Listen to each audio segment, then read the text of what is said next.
nossos corações. Nós temos nas Escrituras Sagradas a origem da ceia sendo justamente a Páscoa. E a Páscoa, nós sabemos, ela acontece antecedendo a saída do povo lá do Egito para o deserto e rumo a Canaã. Vocês podem encontrar esse relato lá em Êxodo, no capítulo 12, quando o povo, então, é libertado do cativeiro egípcio. Essa história ela está cheia de significados. Por exemplo, para o povo sair do cativeiro egípcio, Deus teve que mandar 10 pragas, né? 10 pragas, sendo que a última foi justamente a morte dos primogênitos. Por causa justamente da teimosia de Faraó, né, em deixar o povo ir para cultuar a Deus, Deus então enviou essas 10 pragas que têm um significado também extremamente pertinente, com a última praga sendo a morte dos primogênitos. Nesse tempo, queridos, nesse tempo antigo, onde tínhamos o Império Egípcio e outros impérios também, as guerras, as colheitas, quem dava o pão, quem controlava as colheitas, quem controlava o rio, quem controlava a chuva, quem controlava os animais, eram os deuses. Quando o povo vencia uma guerra, quem vencia aquela guerra eram os deuses que esses povos adoravam. E todas essas 10 pragas que vieram sobre o Egito, elas estavam correlacionadas a um dos deuses egípcios. Com isso, o que nós vemos? Os deuses egípcios sendo completamente vencidos, né? Derrotados, sendo que a última praga é justamente a morte do primogênito. Então, observe que esse primogênito ele morre e o povo, então, sai do cativeiro babilônico, né? Obviamente que o significado maior é porque o faraó, que era o filho do faraó, que também era faraó, ele era imortal. E, de repente, aquele que é imortal acaba morrendo. Então, isso mostra que os deuses egípcios, eles não eram deuses, eles eram deuses mortais. Quando o primogênito cai morto, o Deus de Israel, o verdadeiro Deus, ele se mostra como o Deus Todo-Poderoso. E aí, então, o povo começa a sair. A ceia, então, queridos, que reporta-nos a Páscoa, que é justamente este momento, nos mostra também uma vitória. Da mesma forma que Deus deu vitória aqui na saída do povo do Egito, a ceia também nos remete a uma grande vitória, a vitória de Jesus Cristo sobre a morte. Quem é que está sendo vencido aqui no cativeiro egípcio? É justamente a morte. Quem que Jesus venceu ali na cruz do Calvário? A morte. O que está acontecendo com o povo? O povo está sendo liberto do cativeiro. Com a morte de Cristo na cruz, nós também fomos libertos do cativeiro, libertos da escravidão, a escravidão do pecado. Veja que a morte de Cristo, a vitória de Cristo, o sangue derramado de Cristo, nos concede o livre.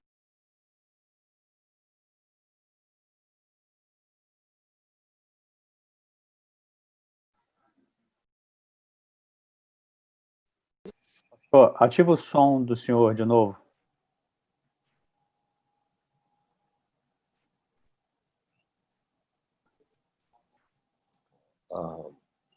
Sim, agora sim. Sim? Isso. Okay? Desculpa. Ok, tranquilo. Então, queridos, esse é o nosso livre conduto para Canaã. Essa é a vitória do sangue do Cordeiro que nos livra da morte.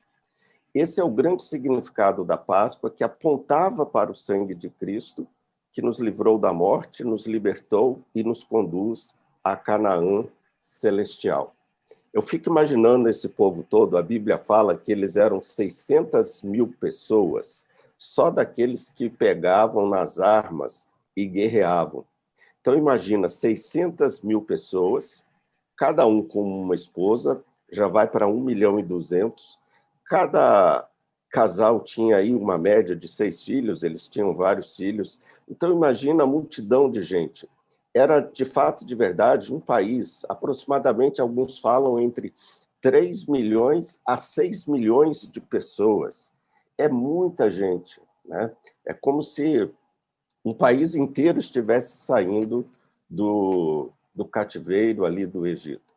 O nosso texto de Marcos, no versículo 12 do capítulo 14, nos fala que isso aconteceu numa quinta-feira, no dia 14 de Nisan, que era o primeiro dia da festa dos pães ázimos. E é justamente na quinta-feira, à noite, que Jesus vai celebrar a ceia do Cordeiro. Vejam, irmãos, que não é mera coincidência, né? Tudo está intimamente relacionado. O que aconteceu nesta noite? Deus pediu para que um cordeiro fosse imolado, para que os primogênitos fossem poupados, os primogênitos do povo de Israel. Então, nessa quinta-feira, todos os umbrais das portas dos hebreus ficaram ungidas pelo sangue do cordeiro. Vejam também esse significado que acontece aqui numa quinta-feira, quando o anjo da morte passa, aonde estava o sangue do cordeiro, o anjo ali não entrou e os primogênitos foram poupados. Queridos, é esse sangue do cordeiro que aponta para Jesus, que nos livrou da morte. Quando Jesus, na sexta-feira, então, entrega o seu espírito e é sacrificado, ele vence a morte na sua morte. Então, é um livramento que Deus dá, um livramento extraordinário para cada família hebreia. A palavra Páscoa, em hebraico, significa passagem, passar por cima. Então, sempre que o judeu comemora a Páscoa, ele deveria lembrar a libertação que Deus lhes proporcionou da escravidão egípcia, que para nós significa a escravidão do pecado, quando o sangue apontava, então, para o sacrifício de Cristo na cruz do Calvário, o Cordeiro de Deus que tira o pecado do mundo. Eu quero, então, recordar com os irmãos alguns significados importantes da Páscoa. Aqui no capítulo 14, no verso 24 do nosso texto que estamos analisando, de Marcos, nos diz: então lhes disse, Jesus dizendo aos discípulos, isto é o meu sangue, o sangue da nova aliança derramado em favor de muitos. Só um parênteses, irmãos. Essa palavrinha em colchetes, que às vezes aparece nas nossas Bíblias, vocês não precisam dar tanta importância a ela. Isso daí são notas dos editores, dos tradutores da Bíblia, porque nós temos várias cópias da Bíblia. Em algumas cópias da Bíblia, a palavra nova não aparece, que a gente chama de manuscrito, mas em várias outras a palavra nova aparece. Então, alguns preferem deixar no texto, outros tiram do texto e outros colocam entre colchete. Mas manuscritos extremamente confiáveis traz a palavra nova. Nova aliança, como disse inclusive o pastor Walter, não é porque é uma aliança diferente daquela que Deus fez com Adão, com Noé, com Abraão, com Moisés. Não. Nova no sentido de qualidade, né? E esse sangue do Cordeiro foi derramado em favor de muitos. Então, observem lá no Egito. Quem é que foi salvo pelo sangue do Cordeiro? Todos? Não. Só alguns. Foi o povo de Israel. Eles foram libertos. A pior situação, eu sempre digo, a pior situação do homem foi ele ter sido separado de Deus com a queda. Ficou debaixo de condenação e debaixo da ira de Deus. E a ceia nos fala justamente sobre essa nossa reconciliação com Deus, né? Nós nos tornamos novamente amigos de Deus. Quando Moisés faz uma referência ao Êxodo, no capítulo 24, verso 8, ele nos diz assim: então tomou Moisés aquele sangue e o aspergiu sobre o povo e disse: eis aqui o sangue da aliança que o Senhor fez convosco a respeito de todas essas palavras. O sangue era derramado sobre o povo a fim de que o povo tivesse o seu pecado perdoado. E agora Jesus derrama o seu sangue sobre aqueles muitos a quem ele quer salvar. Como diz a palavra, sem derramamento de sangue não há remissão de pecados. Um outro detalhe que nos chama a atenção é esse em favor de muitos.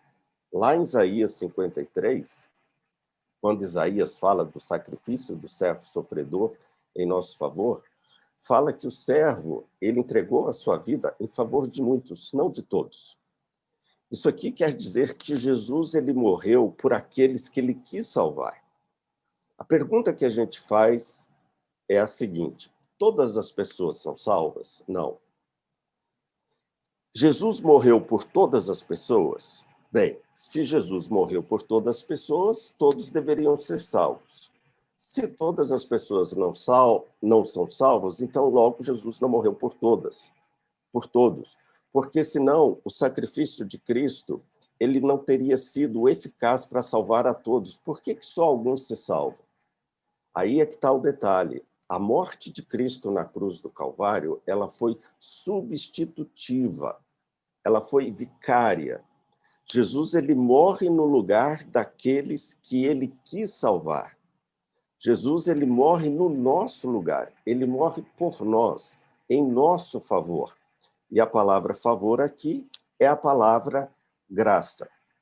Há algumas coisas interessantes no que diz respeito aos paralelos da Páscoa com a ceia. Primeiramente, lá em Marcos 14, no versículo 12, fala que no primeiro dia de Nisan, que era a festa dos pães ázimos, quando eles faziam o sacrifício pascal, o sacerdote tocava a corneta, anunciando que a quinta-feira chegou. Era o dia de começar os preparativos para a celebração da Páscoa. Depois das 6 horas, já era sexta-feira. Depois das 18 horas, já era sexta-feira, que é justamente quando Jesus, então, vai comemorar a Páscoa com seus discípulos. E é numa sexta-feira que Jesus vai morrer, porque era na sexta-feira que o cordeiro também era sacrificado, era preparado para o sacrifício. Então, o que acontece aqui?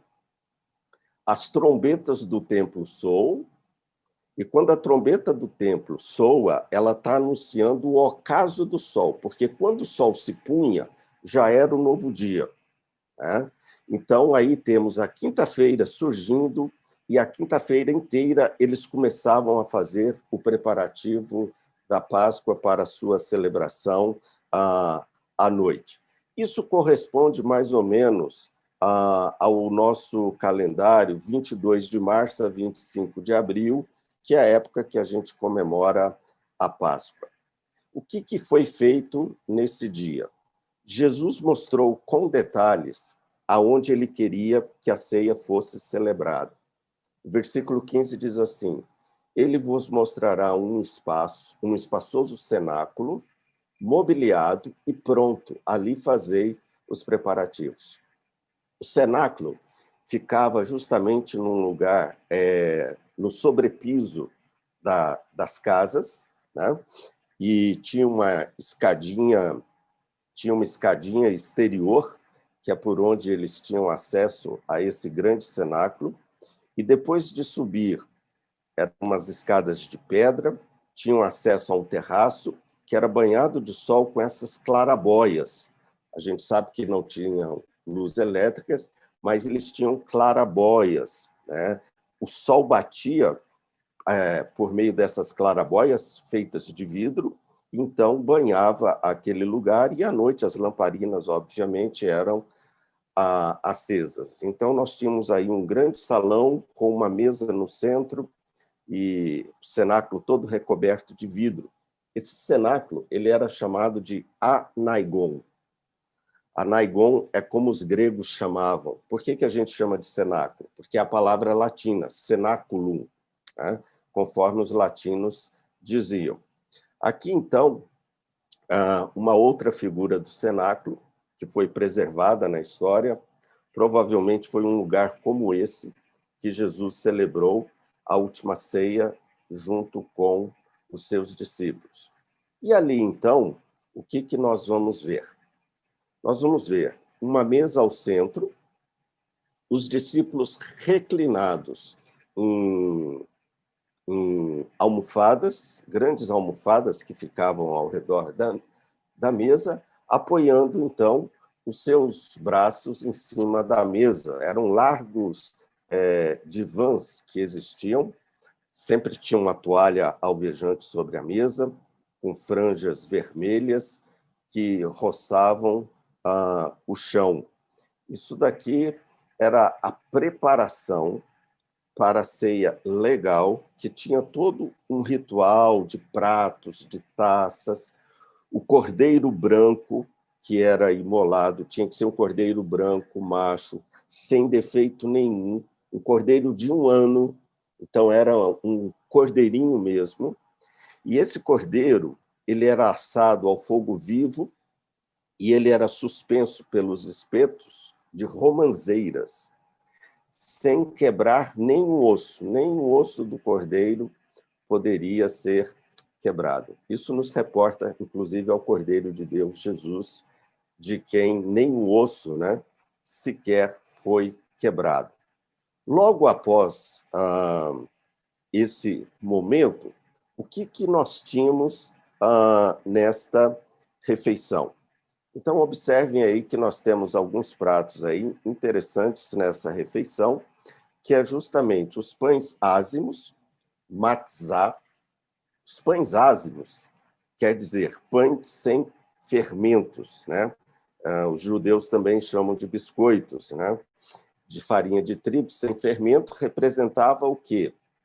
A pressa que os judeus tinham para sair do Egito. Não tiveram tempo nem de colocar o fermento, esperar a massa levedar e depois assar.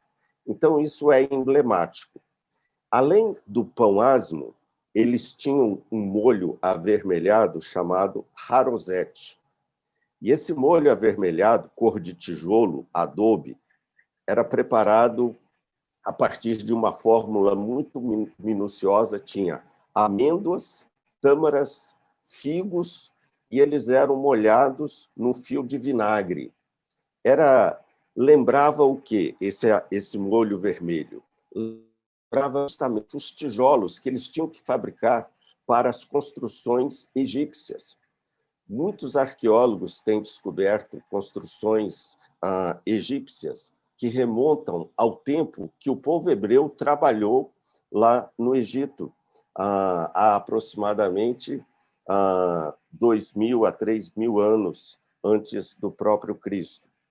Então, depois desse molho avermelhado, nós tínhamos também, fazendo parte desta refeição, nós tínhamos maços de rábanos, escarolas, salsas, agriões. Todos eles eram amargos. Isso aí era para o povo lembrar o tanto que eles sofreram no cativeiro egípcio. A amargura das plantas remontava à amargura da alma que eles tinham enquanto estavam lá construindo as pirâmides e trabalhando como escravos no Egito. Bem, além do cordeiro, dos pães asmos, do molho, das folhas amargas, nós tínhamos o vinho. Alguns dizem que era um vinho puro, outros dizem que era 1/3 de vinho, 2/3 de água, né? Não sabemos ao certo até que ponto que procede isto daí. De tal forma que começa, então, o rito da Páscoa, né? Os convidados, eles lavam as mãos, procuram os seus assentos por ordem de precedência. Então, temos aí 13 homens reclinando-se sobre a mesa, nos grandes leitos, apoiado sempre o braço esquerdo, né, sobre as almofadas, que servem de assento, e o braço direito ficava livre para eles se servirem, né? Então, Jesus está aí com os 12 celebrando a ceia. Muita coisa, irmãos, acontece aí nesta ceia. Jesus ele diz assim: meus queridos discípulos, eu desejei ardentemente comer convosco esta Páscoa. Eu fico imaginando o tom da voz de Jesus quando ele fala isso para os seus discípulos. Talvez uma voz solene, grave, e ele fala assim: antes que padeça. Gente, nós estamos já na sexta-feira da Paixão, porque já é noite, então já passou da quinta-feira. Então, Jesus sabia que dali a pouco, a algumas horas, ele seria entregue e ele seria crucificado. Mas aí Jesus diz assim: porque vos digo que não comerei mais até que essa Páscoa se cumpra no reino de Deus. Então, observem que é uma palavra escatológica, uma palavra muito forte. Coloque-se no lugar dos discípulos. Imaginem o silêncio que se fez naquele cenáculo quando Jesus fala isso.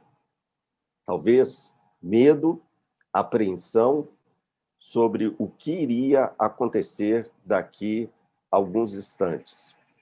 Então, logo depois, o que acontece? Começam os ritos, né? Do cordeiro, dos pães ázimos, do molho vermelho e da taça. A taça é uma taça de metal, essa taça é erguida, Jesus, como chefe do grupo, ele ergue a taça, ele pronuncia uma oração ritual de bênção, agradecendo a Deus, e depois da bênção, ele sustentando o cálice nas mãos, ele prova o vinho. Depois dele provar o vinho, ele passa, então, aquela taça para os demais também tomarem, e vai passando de mão em mão, uma taça única, ok? E durante esse período, eles também comem aqui as ervas amargas, lembrando a amargura do tempo da escravidão egípcia, sobre o qual Jesus também impetra a bênção. Jesus também dá a bênção sobre os outros alimentos, as folhas, que são molhadas no molho vermelho, e logo depois, em seguida, nós temos aí a chegada do cordeiro, né? O cordeiro que era assado com essas ervas amargas, vegetais aromáticos, um sabor muito, muito pronunciante, com um cheiro muito forte. Até hoje, lá na culinária egípcia, ali na Palestina, até hoje o cordeiro é preparado dessa forma, com orégano, loureiro, tomilho, manjericão. É justamente assim. Quando eu estive na Palestina, tive a oportunidade de ir ali na Ásia Menor, que hoje é a Turquia, e também na própria Palestina. Até hoje eles fazem o cordeiro dessa forma. Um dos discípulos, nesse momento, ele pede a explicação daquela ceia. Jesus, que ceia é essa? Jesus, então, ele apresenta o cordeiro e Jesus, então, fala assim: esta é a Páscoa do Senhor. E aí Jesus começa a contar a história da libertação do povo da escravidão do Egito. Imaginem vocês, irmãos. Eu contei aqui rapidamente a história da libertação do povo do cativeiro egípcio. Imaginem vocês aqui, Jesus recordando. Aprove a Deus que essa narrativa de Jesus não tivesse chegado a nós. E eu creio que o fato é porque a narrativa de Moisés ela é muito fidedigna. Mas eu fico imaginando a emoção dos discípulos, quando os discípulos ouvem dos próprios lábios de Jesus como é que se deu a libertação do povo do cativeiro egípcio. Eles devem ter ficado assim extremamente emocionados. Até hoje, a celebração da Páscoa ela é feita com a narrativa da libertação do povo do cativeiro egípcio pelo chefe da família. Jesus passou a primeira taça. E agora, o que Jesus faz? Ele vai agora correr a segunda taça de vinho, que é o segundo brinde. Então, essa é a terceira etapa do banquete, que, novamente, eles lavam as mãos justamente para participarem do pão.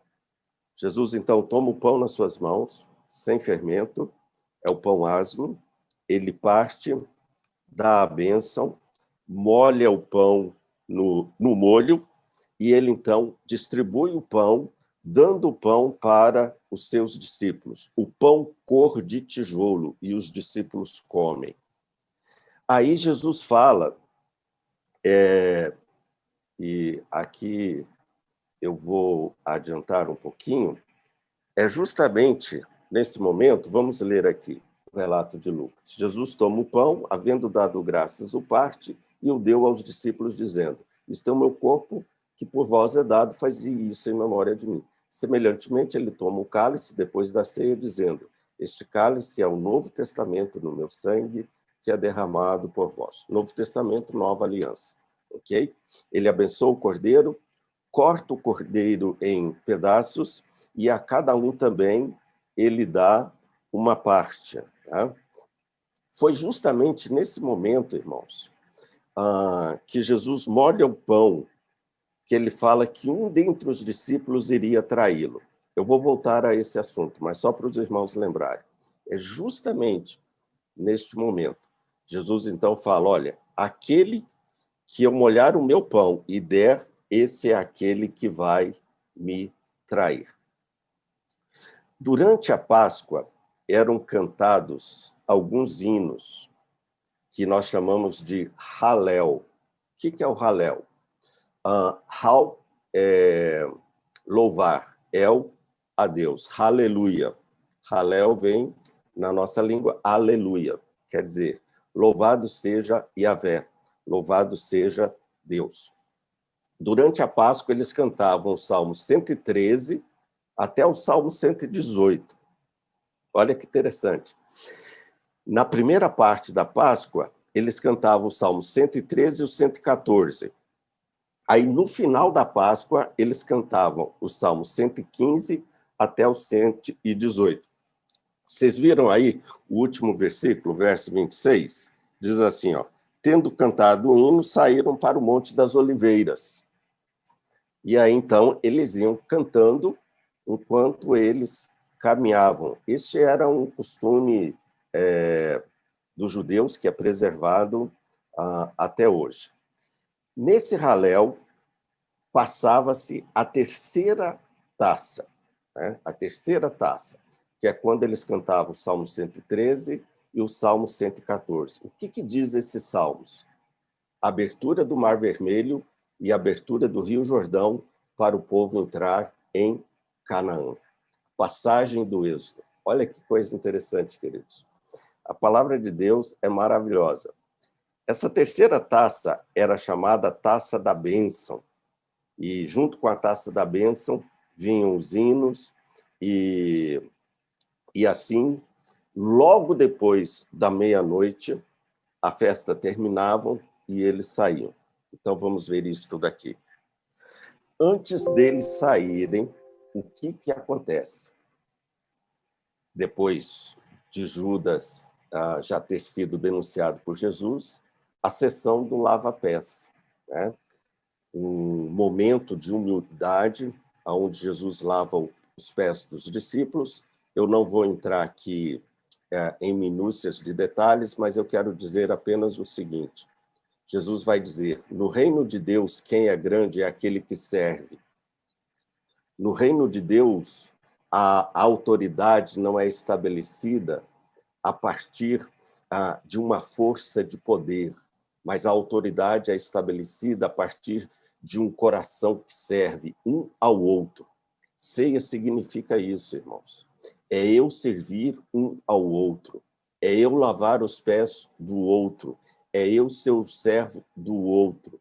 Ceia, conforme nós já ouvimos hoje, é comunhão. é nós participarmos de um mesmo pão. Então, a ceia está, assim, eivada de significados e símbolos extremamente ricos, né?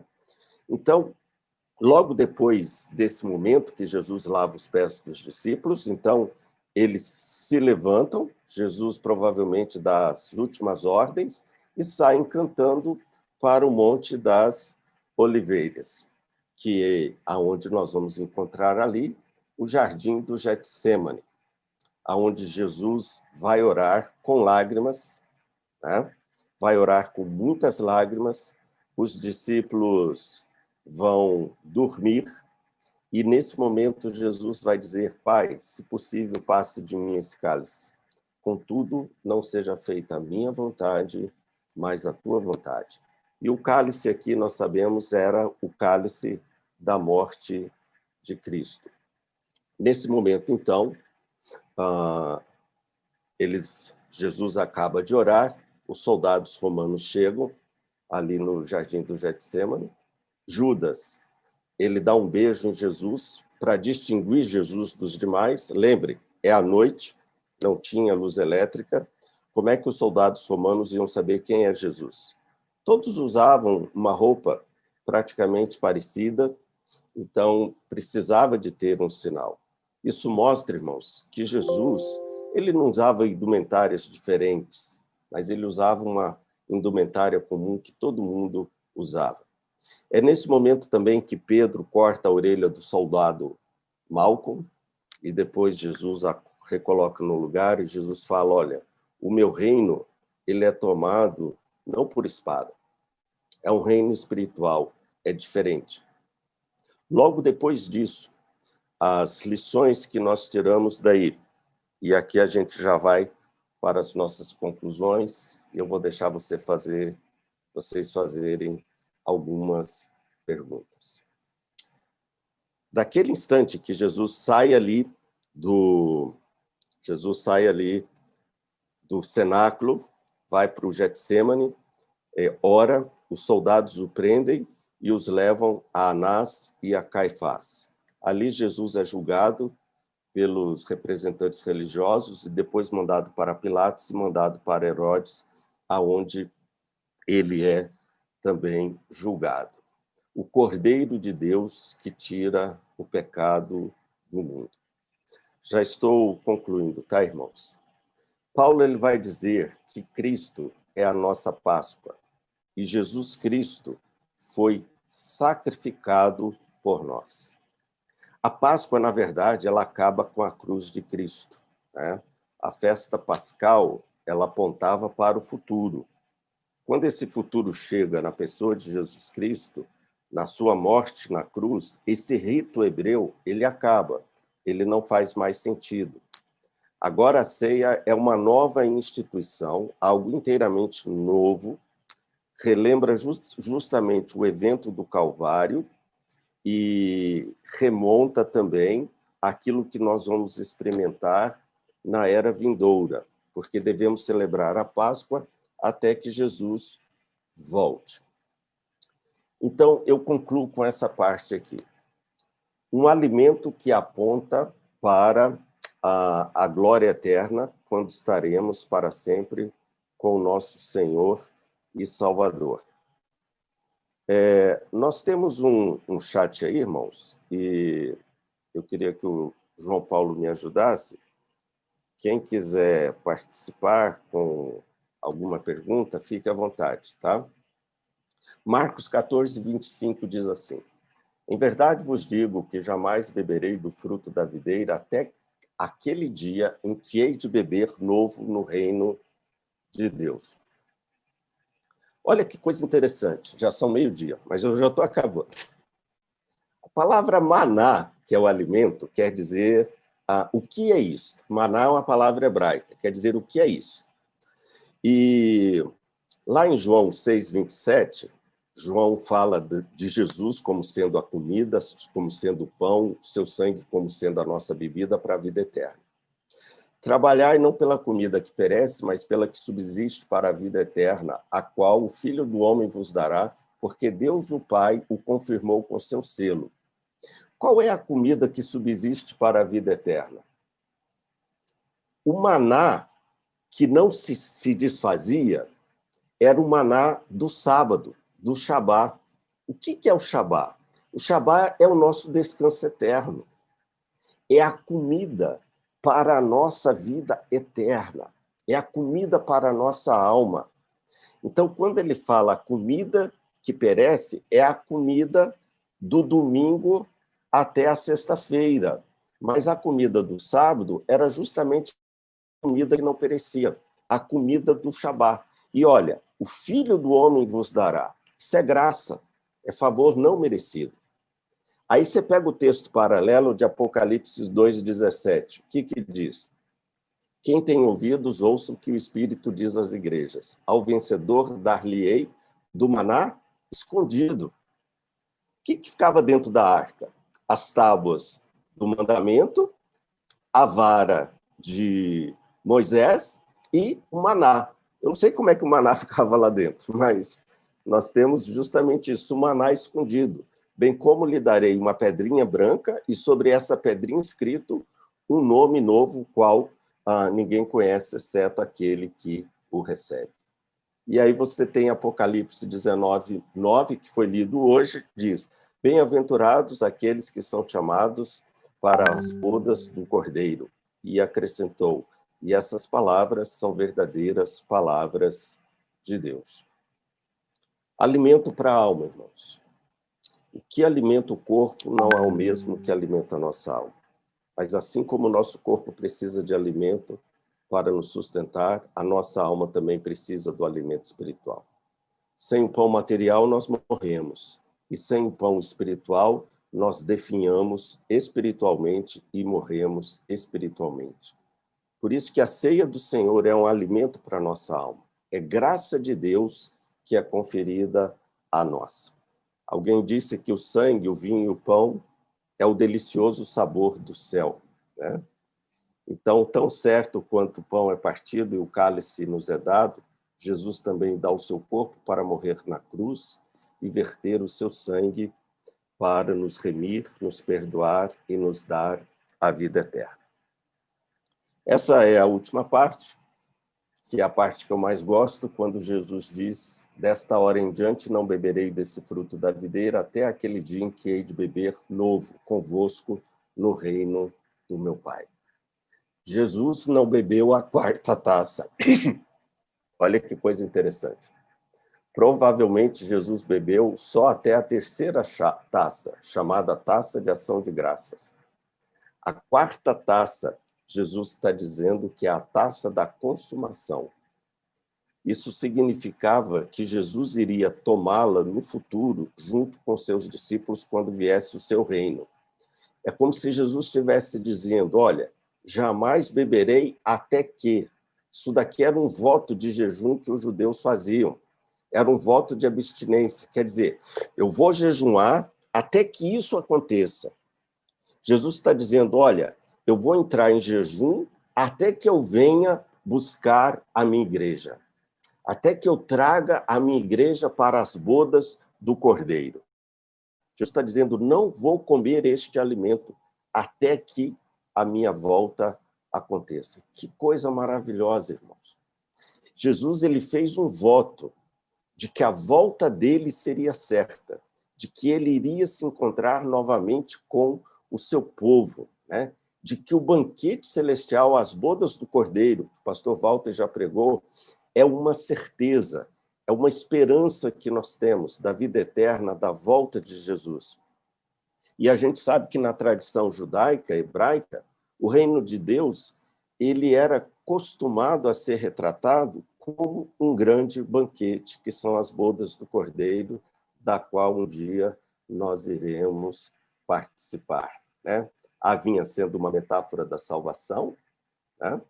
E esse futuro certo que um dia vamos gozar para todos sempre.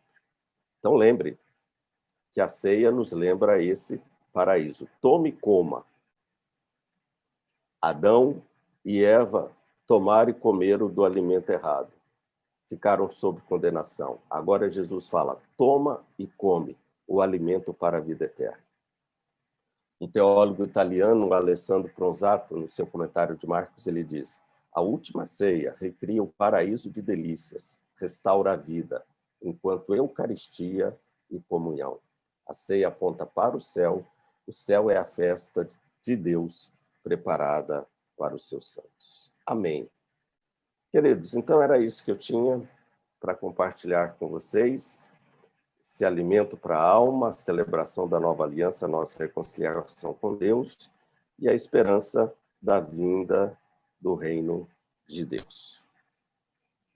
Sou todo ouvido, se alguém quiser participar, peço ajuda aí, o João.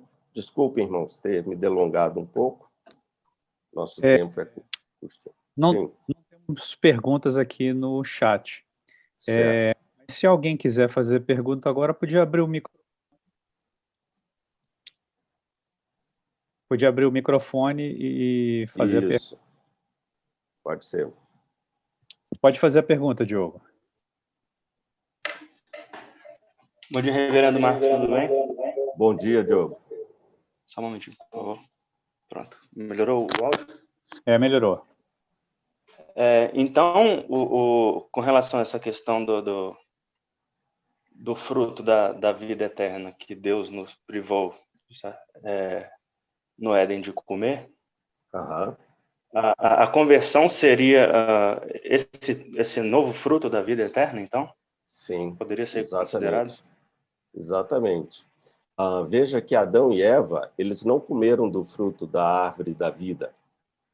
Uhum. Né? Se eles tivessem comido, eles não morreriam. Quem vai nos dar agora do fruto da árvore da vida é quem? É Jesus. É o alimento para a vida eterna. Quando a gente chega lá em Apocalipse, nós vamos novamente ter acesso à árvore da vida e ao fruto dessa árvore. Então, na verdade, a nossa salvação é justamente esse retorno ao paraíso, né? Quando temos esse alimento da vida eterna, que é o próprio Senhor Jesus. Entendi. Então, é como se nós estivéssemos comendo esse fruto da vida eterna no momento em que somos convertidos. Sim. Sim. Entendi. Ok, muito obrigado. Ok.